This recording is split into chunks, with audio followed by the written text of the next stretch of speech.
வணக்கம். நான் டாக்டர் அமுதா ராமலிங்கம். வாழ்க்கையோட தத்துவத்தை வரையறுக்க முடியாதுன்னு சொல்லுவாங்க.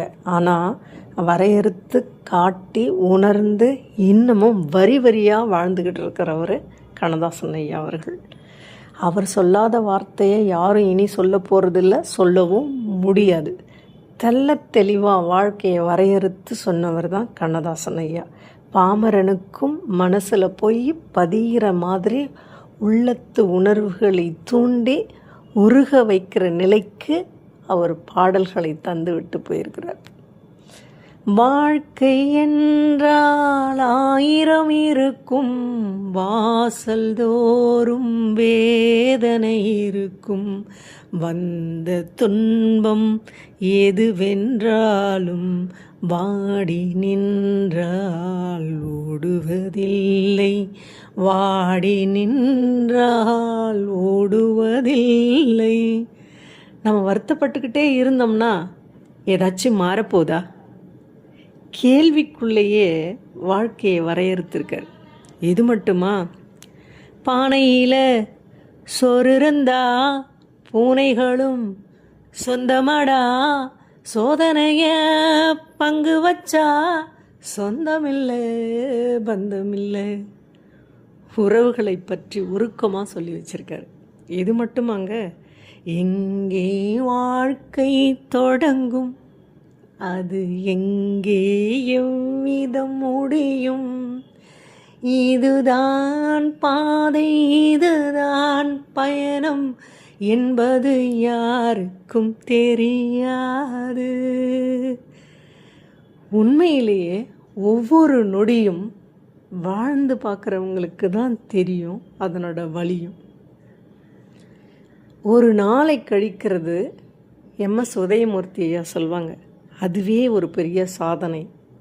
ஒரு நாளின் வாழ்வை கழிப்பது கூட இத்தனை வாகனங்களுக்கு இடையில் வந்து போகிற நிலையில் அவன் மீண்டும் வீட்டிற்கு நல்லபடியாக வந்து சேர்ந்தாலே ஒரு பெரிய சாதனை தான். வாழ்ந்து கொண்டிருப்பதே பெரிய சாதனைன்னு எம்எஸ் உதயமூர்த்தி ஐயா சொல்லுவாங்க.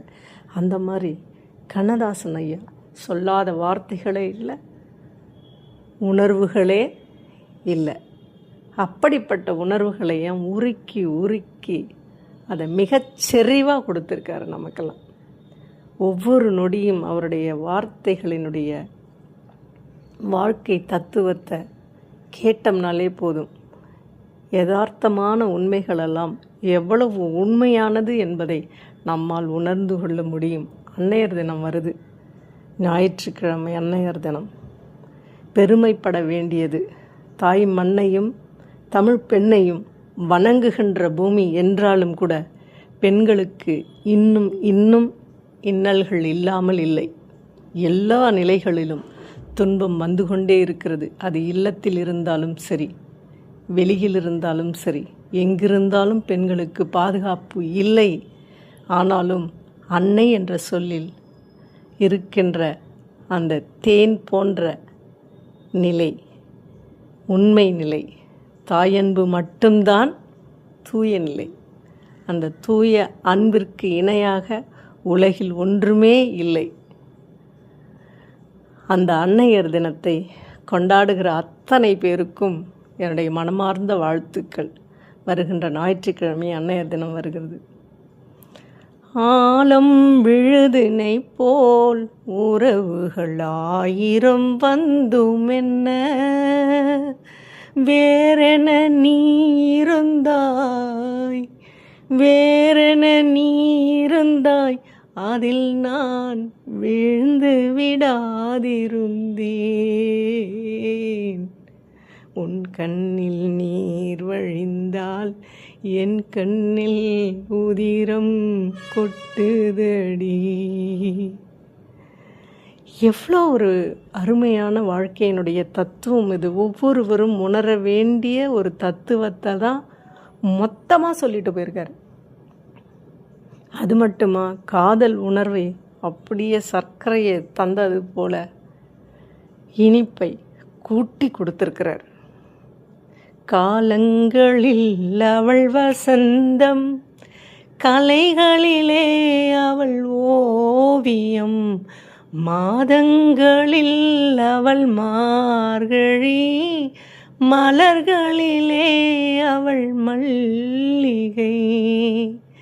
இப்படிப்பட்டவளை எப்படியெல்லாம் ஆண்கள் பேசுகிறார்கள் அப்படிங்கிறதையும் நமக்கு மனசில் பதிய வச்சிருக்காரு. பெண்ணே தெய்வம் அன்னை கடவுள் என்றே தினமும் பேசுகின்றார். பெண் பேதைகள் என்றும் பாவிகள் என்றும் மறுநாள் அவனே ஏசுகிறான். என்ன மாதிரியாக சொல்லியிருக்கக்கூடிய ஒவ்வொரு வார்த்தையும் அன்னையருக்கு மட்டும் இல்லைங்க, அகிலத்துக்கே பொருந்தும். நன்றி, வணக்கம்.